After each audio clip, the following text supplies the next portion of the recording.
नमस्कार, आप देख रहे हैं हिंदुस्तान मेल न्यूज और आइए रुक करते हैं आज की खबरों की ओर। इंदौर में कलेक्टर कार्यालय में हुई जन सुनवाई, समस्याओं का किया गया निदान। अपर कलेक्टर द्वारा जन सुनवाई में सुनी गई शिकायत। मारपीट का वीडियो हुआ वायरल, पुलिस जांच में जुटी। होटल की कुर्सी उठाकर एक दूसरे को मारते नजर आ रहे वीडियो में। बीजेपी नेत्री के घर के बाहर चली गोलियां, मुलाकात करके बाहर निकली थी एमएलए। शहर में दबंगों ने खेत में पड़ी लाखों की सोयाबीन जलाई, पुलिस जांच में जुटी।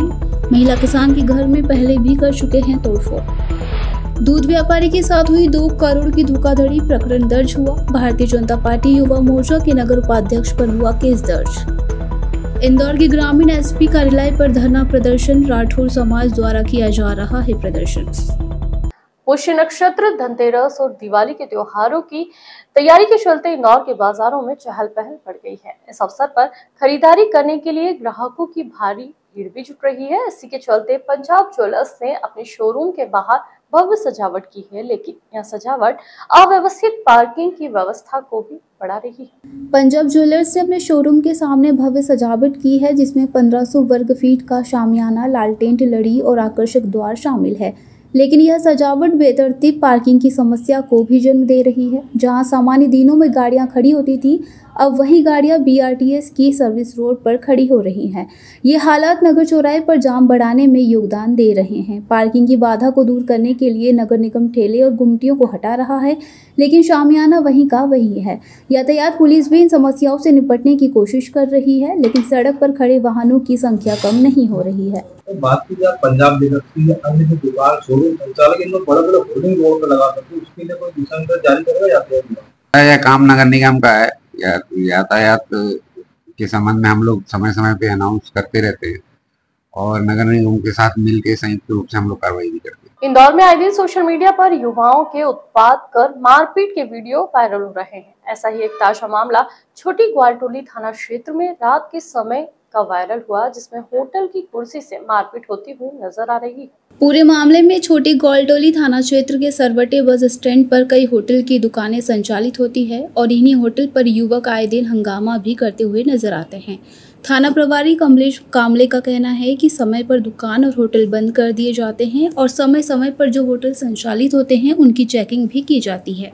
लेकिन जिस तरह से वीडियो वायरल हुआ है, इसको लेकर दुकान संचालक द्वारा प्राथमिक रूप से शिकायत दर्ज कराई गई है। शिकायत के आधार पर और वायरल वीडियो के आधार पर जांच पड़ताल की जा रही है कि कौन युवक है और विवाद किस बात पर हो रहा है। इसका कारण पता नहीं था। आपस में चाय पीने के लिए आए थे, विवाद हुआ था। पड़ोस में एक व्यक्ति था, उसने उनको मना भी किया था, उनसे भी उसने गाली गुफ्तार की, जिसने एक अदम से कटवाई है और वो यहाँ आते हैं। उनको पता है, नाम पता नहीं, इस कारण से जैसे ही वो आएंगे उसकी सूचना देंगे, उनको लाकर वैधानिक कार्रवाई की जाएगी। इंदौर के गांधीनगर इलाके में 4 लोगों ने पुरानी रंजिश के चलते महिला किसान के खेत में काट कर रखी गई सोयाबीन में आग लगा दी। आरोपी पहले भी महिला के घर में तोड़फोड़ कर चुके हैं। पीड़िता ने 4 लोगों के खिलाफ केस दर्ज कराया है। इंदौर की गांधीनगर थाना पुलिस ने महिला द्वारा शिकायत पर शिव नारायण, देवकरण, राजेश, राधेश्याम और अतुल के खिलाफ आगजनी का केस दर्ज किया है।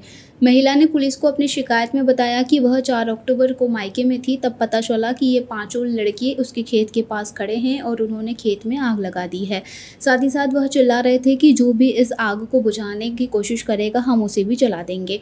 पूरे खेत में करीबन सोयाबीन 4.5 बीघा पर लगी हुई थी, जो कि जलकर पूरी तरह से राख हो चुकी है। आरोपियों ने कुछ माह पहले ही घर में तोड़फोड़ भी की थी। इसकी शिकायत भी उन्होंने थाने में दर्ज कराई थी। इसमें जो कि आरोपी पक्ष को जेल भेजा गया था इसमें, लेकिन जो इसमें 302 जो फरियादी पक्ष था उनके द्वारा इनकी जो सोयाबीन थी, जो आरोपियों की सोयाबीन थी, जो लाखों की सोयाबीन थी, उनको उनके द्वारा जला दिया गया।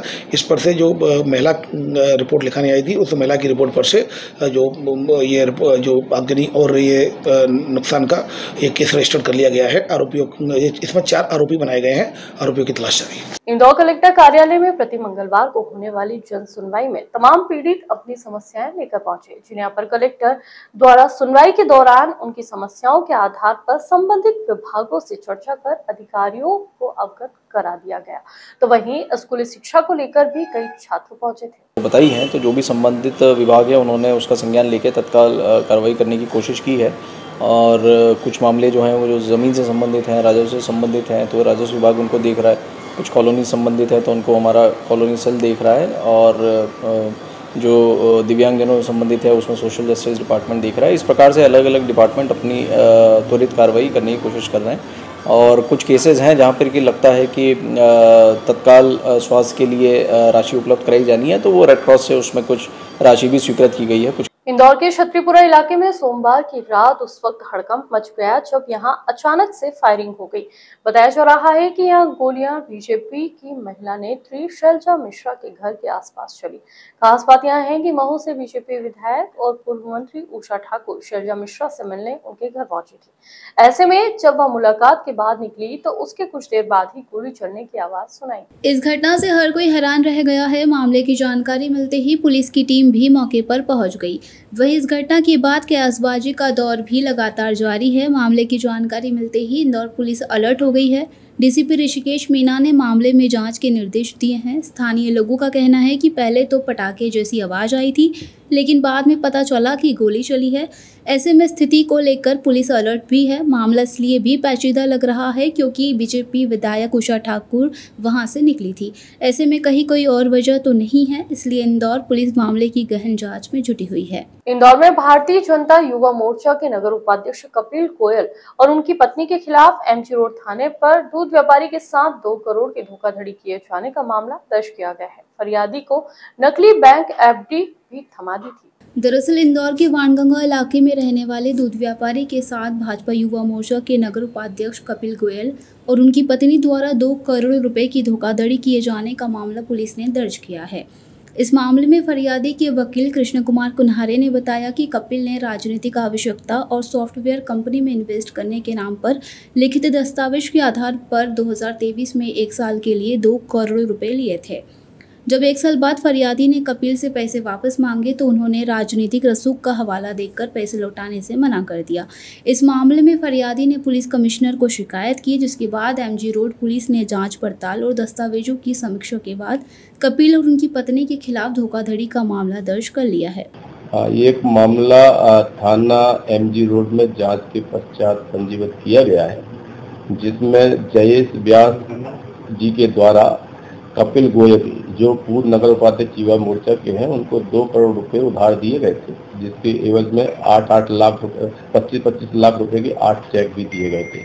तो चेक बाउंस हुए, उसकी जांच थाना स्तर पर की गई थी, जिस पर से पाया गया था कि छल कपट पूर्वक और अमानत में खयानत की गई है, जिस पर से अपराध धारा 420-406 का मामला पंजीबद्ध कर विवेचना में लिया गया है। ये मनीमाता चौराहा निवासी पीड़ित है, उसका परिवार व्यापारी परिवार है। इस पीड़ित से सन 2023 जून जुलाई के अंतर्गत कपिल गोयल नामक व्यक्ति, जिसने स्वयं को भारतीय जनता युवा मोर्चा का नगर उपाध्यक्ष बताते हुए संपर्क करा था और संपर्क करने के बाद मेलजोल बढ़ाया।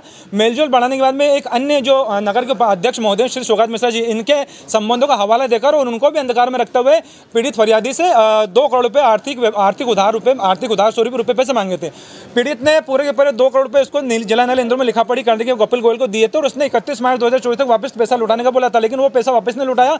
और बाद में कपिल गोयल के द्वारा एक PMB housing finance limited bank की एक फर्जी लोन सेंक्शन की फर्जी डॉक्यूमेंट फाइल फरियादी तक पहुंचाई थी, जिसके बाद हमें बाद में पता चला कि वो जो फाइल है और जो लोन सेंक्शन फाइल है वो फर्जी, जिसके बाद में हमारे द्वारा इस पीड़ित के द्वारा जब कपिल गोयल संपर्क किया गया, नोटिस भेजा गया, वकील का कोई जवाब नहीं देने पर हमने पुलिस आयुक्त महोदय को इंदौर में शिकायत करी। शिकायत के बाद में थाना एमजी रोड में जांच हुई। जांच में श्री सौगात मिश्रा जी ने भी स्पष्ट करा और ये बताया कि इस प्रकार से कपिल गोयल ने सौगात मिश्रा जी के जीवंत संबंधों का गलत फायदा उठाया है और उनको भी गुमराह करा। इन सब बयानों के आधार पर थाना एमजी रोड ने कल रात को कपिल गोयल और उसकी पत्नी श्रीमती दीपाली गोयल के विरुद्ध गंभीर धाराओं में एफआईआर दर्ज करी। इंदौर ग्रामीण एसपी कार्यालय पर राठौर समाज द्वारा प्रदर्शन किया जा रहा है। बीते दिनों हाथों थाना क्षेत्र में महिला के साथ दुष्कर्म का मामला हुआ था। एफआईआर दर्ज करने को लेकर ग्रामीण एसपी कार्यालय कलेक्टर कार्यालय के पीछे प्रदर्शन आज किया गया और राठौर समाज के द्वारा इसमें सभी जनप्रतिनिधि और समाज के लोग शामिल हुए। हिंदू संगठन के कार्यकर्ता भी प्रदर्शन में मौजूद जी, इसमें अभी कुछ समाज जन यहाँ पर आए हुए हैं जो अपना प्रदर्शन कर रहे हैं और उन लोगों की मांग है कि अंकिता राठौर की मां की तरफ से जो उन्हें रिपोर्ट लिखाई है उस पर कार्रवाई की जाए। इस संबंध में माननीय उच्च न्यायालय जबलपुर के स्पष्ट निर्देश हैं और अग्रिम सुनवाई तक उसमें अभी हम कोई एफआईआर पंजीबद्ध प्रत्यक्षता नहीं कर सकते हैं, लेकिन फिर भी जिन्होंने आवेदन दिया है उसकी जो भी वैधानिक प्रक्रिया के तहत कार्रवाई होगी वो की जाएगी। आवेदन में क्या मांग है? आवेदन में उनके द्वारा बलात्कार की रिपोर्ट की गई है। घर से पैसे भी लेकर गई है। बालिग की लड़की है, नाबालिग? लड़की बालिग है।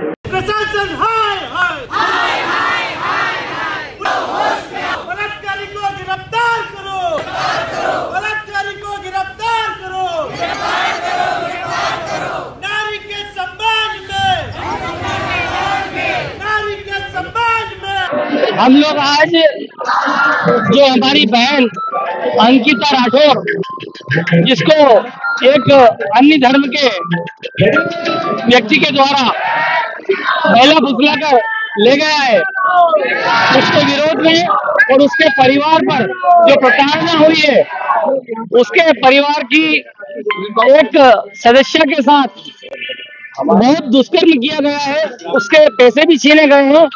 उस महिला का हाथों थाने में उनने स्वयं उपस्थित होकर वहां पर एक आवेदन दिया कि जो घटनाएं उनके साथ वहां पर हुई है उसके लिए एफआईआर दर्ज की जाए, परंतु वहां पर